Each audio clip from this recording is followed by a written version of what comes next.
আগে নিজেদের মধ্যে মারপিটটা করে ৭৩টা জায়গায় রিটার্নিং অফিসার বদল, শুধু বদল, ভবানীপুরের রিটার্নিং অফিসার বদল করে দিলেন। নির্বাচন কমিশন তুগলক হয়ে গেছে,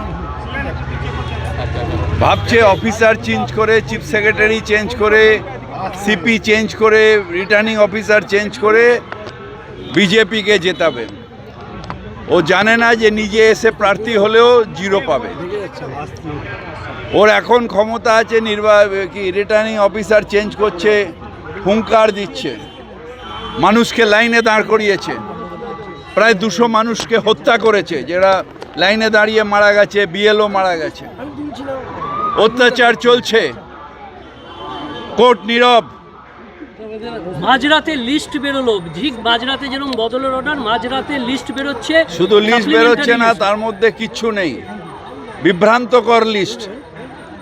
কার নাম আছে কার নাম নেই কোনো স্পষ্ট নেই, কে পিটিশন করবে এখনো কেউ জানে না। টিল 5 নো অ্যাডজুডিকেশন, তার মানেটা কি? এরকম আমার পার্টে আমি দেখেছি। তার মানে অর্থাৎ আবার সেই গোল গোল গোল গোল মানুষকে হ্যারাস, মানুষকে আতঙ্কে রাখা, ভারতীয় ভোট বা ভারতবর্ষের ভোট থেকে বঞ্চিত করা, যেটা ভারত বিরোধী, কারণ যেটা কনস্টিটিউশন বিরোধী। এই লিস্টের উপরেই ভোট হবে তো?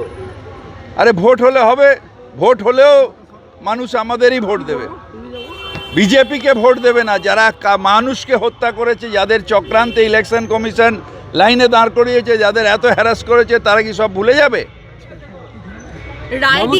মমতা বন্দ্যোপাধ্যায় আপনাদের উপর দায়িত্ব দিয়েছেন, আপনারা সবাই পথে, আপনি শোভনদা আজকে সব ভবানীপুর কেন্দ্রে, মমতা বন্দ্যোপাধ্যায় উত্তরবঙ্গে যাচ্ছেন নির্বাচনী প্রচারে। মমতা বন্দ্যোপাধ্যায় সারা বাংলার প্রার্থী। মমতা বন্দ্যোপাধ্যায় সারা বাংলায় যাতে তৃণমূল কংগ্রেস জয়ী করে তার কাঁধে নিয়ে নিয়েছেন, আর তার ঘরকে দায়িত্ব দিয়েছেন আমাদের। তাই আমরা সেই দায়িত্ব পালন করে মানুষের কাছে গিয়ে শুধু এইটুকু বলা, মমতাদি দাঁড়িয়েছে, এদিক ওদিক নয়, তৃণমূলকে ভোট দিন। ববিতার রায়দিঘিতে এক বিজেপি কর্মীকে কুপিয়ে খুনের অভিযোগ, বিজেপির প্রার্থী অভিযোগ করছে তৃণমূলের দুষ্কৃতীরা এই খুন পুলিশ সেটাও বলেছে, ববিতা পুলিশ এটাও বলেছে, তার পাশাপাশি যে পারিবারিক কোনো গণ্ডগোল এবং দুজন। দেখুন, এটা আমি এখান দিয়ে হট করে বললে আমি তো জানি না, কিন্তু বিচার ব্যবস্থা আছে, আইনের পথে চলবে, যেই দুষ্কৃতী হোক সে অ্যারেস্ট হবে।